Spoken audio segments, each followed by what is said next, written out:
Wow, I really enjoyed Get Back. It was great to revisit some classic Beatles songs from that era. If only there was a way to do that for the show. What's this?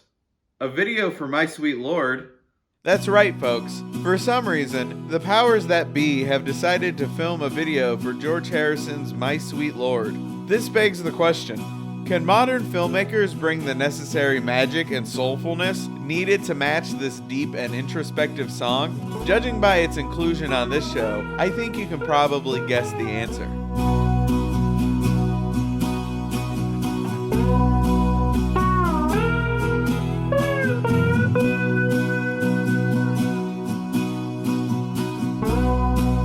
My Sweet Lord was released on George Harrison's seminal solo album, All Things Must Pass. Debuting in the fall of 1970, the triple album contained many songs that were written during the height of the Beatles' song output. Tired of his typical 2-song per album limit while in the band, George decided to record 3 LPs worth of material. I wasn't feeling bad about anybody wanting to leave. I wanted out myself. I could see a much better time for myself by, being away from the band. The song itself stems from Harrison's desire to mix gospel music with the beliefs and mantras of the Hare Krishna movement. It was originally recorded by Billy Preston, who had already recorded gospel singles for Apple Records. But after the breakup of the Beatles, George decided to have a go at it himself. I picked My Sweet Lord of all the songs because I told them that's the hit.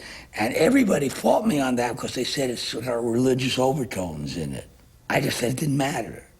It's the most commercial song in it. And George was even nervous about it because the Hare Krishna in it and My Sweet Lord, and was the public ready for that? I said, it doesn't matter, it's a hit record.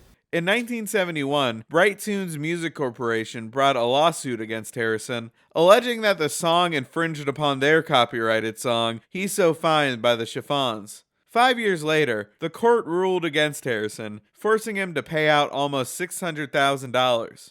The judge also was funny, talking to my attorney just last week. He said, well, actually, I like both of the songs. My attorney said, what are you talking about? You said it was the same song. And the judge said, what I really mean is I like the same song with the 2 sets of lyrics. So it may have cost George dearly, but hey, at least we got this song out of it. Which song? This song. Oh, My Sweet Lord. No, this song. Which song? You know what? Never mind.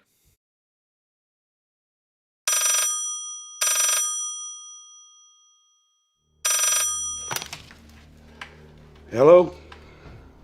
It's happening again. It is happening again. We open with FBI Deputy Director Mark Hamill receiving a call. Boy, I can't wait for 11 seasons of Mark Hamill switching alliances between Fred and the cigarette-smoking man, making us constantly doubt his loyalty to both the Bureau and the team. Here. What's this? It's the Bureau's latest scanner. I'm pretty sure I saw both of these specialty scanners on sale at CVS for $10. Or That's a Booklight must have had a field day with them. So the Bureau gets a call about some weird events, and it's just a weird-looking library. You're right, no human being would stack books like this. They keep shining these flashlights right at the camera. Please stop. Sir, you're gonna have to pay for that.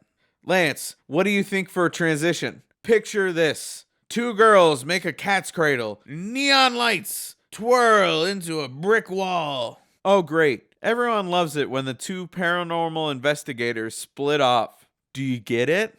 I don't know. It just feels like there's someone missing from this video. An important cameo from one of George's former collaborators. This is gonna bother me. Whoa, man. Reggie, did Jeff Lynne just make me high? If everyone in this video charged their normal rates, it probably would have cost about $600 million. Do you get it? Hey, down in front! They do this weird tribute to the Got My Mind Set on You video, where it's obviously a stand-in reproducing the dance, but they add in digital noise around it to make it look like they copied it from the original video. Why would they do it like this? Why would they pretend? Why not just do it outright? Why would they lie? Why would they do that? Hey, this is harassment. I have rights, you know. Ringo does the least convincing popcorn throw ever. Hey, do you have sunflower seeds? I can do you one better. You know, like maybe just someone who was in a famous band with, someone who could stop by for a few hours and just make a quick appearance. Oh, why can't I think of their name? This is really frustrating. What a waste of perfectly good popcorn. I sure hope you're happy, Fred Armisen. 'Cause I sure want you to be happy! Come on, Ringo. Let's get out of this video. John Hamm better have a very good reason for only zooming in for this. He better be stuck somewhere under lockdown and can't get away. Why did they reproduce a 19th century novel cover for this shot? Is half of Los Angeles made up of FBI agents? Let's get every LA comedy duo to make a cameo. I'm sorry, what? Who would have guitar neck windshield wipers? Darren, you're great. I appreciate everything you do, and I can never repay you for the Harry Potter musicals. But please stop. Don't do this to me. How'd you do? Not great. I like to imagine that Vanessa Bayer's character had this wild chase through the sewers, tracking down classic supervillains and finding a rare gem. What was in the theater? Just a bunch of people watching something on a screen. Yep, that's what a movie theater is. What were they watching? I don't know. I didn't even look. Also, you're telling me that you did all that investigating all across town and you didn't even watch what was up on the screen? That could have been vital information for you. What kind of hotshot rookie agent are you? BOC. Let's see, what could this stand for? We know that B stands for Bureau, and O is probably of. So what is C for? Corrections? That's good enough for me. Hey, it's me, Director Lance Bangs.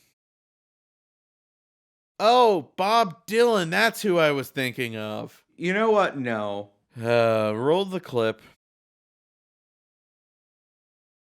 This is the second recent George Harrison music video, after one for What Is Life, which I think is much better. It's a simple concept with two characters, and there aren't any cheesy attempts at comedy in it.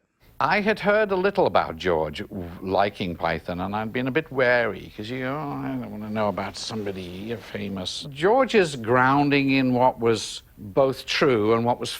he would test things by what made him laugh or what was close to his heart. George's videos were always funny, but he had his own particular brand of humor, similar in vein to Monty Python. This feels more like a 7-minute Portlandia sketch, and the two styles just don't match. 4 mop-top lads from Liverpool who changed the world forever. That's kind of... if I do it? My Sweet Lord is a very spiritual song, and it doesn't mesh with his sketch comedy vibe. I feel like it could have worked for another song, even another George Harrison song, just not this one.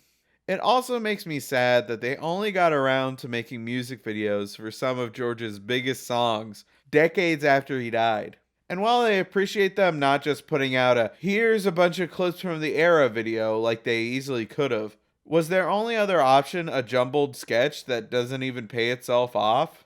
I mean, at least you could say that George made it through with a bit of assistance from his mates. Actually, Chris, that's pretty much exactly the title of a song by the Beatles by Ringo Starr. No, I actually haven't heard of that song. What is it about it that makes it so timeless? Well, is it? Thanks for watching, everyone. I always appreciate people liking and sharing my videos.